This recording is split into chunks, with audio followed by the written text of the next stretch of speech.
Now to demonstrate the various impedance matching techniques used at the microstrip lab MIC20 at frequency of 3 GHz, we have connected a dual directional coupler. We have connected the power sensor at the coupled port. At the output port, we have connected the RF source. The input port is right now open circuited and it is connected to SMA adapter right now.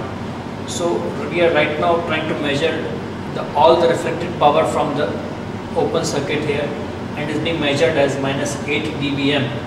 Now we will show you how different devices behave. What we have got here is a taper line transformer.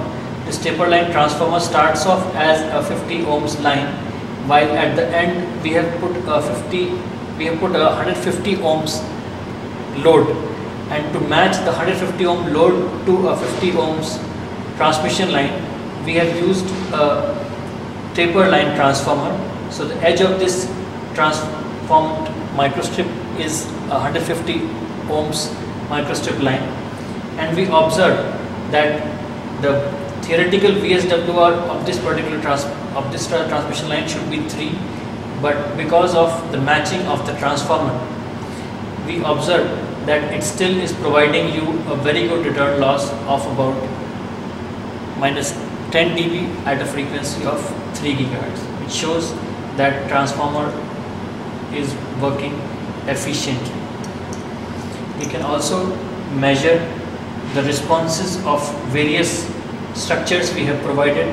We have provided a VSWR3 load, which is a 50 ohms transmission line which is connected into 150 ohms load.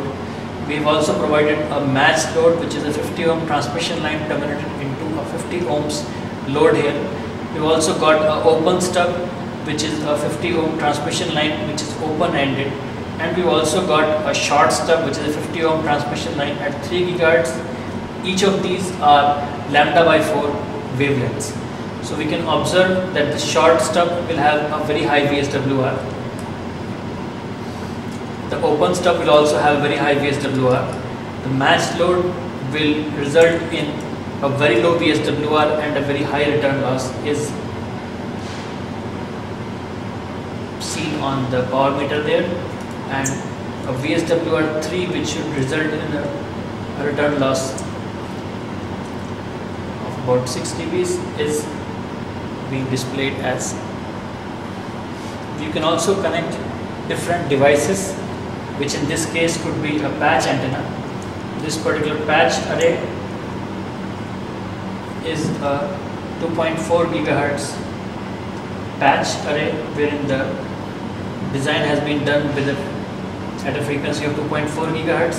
So we need to put the source at a frequency of 2.4 GHz. Since these are very narrow band devices, we need to tune the frequency. We can connect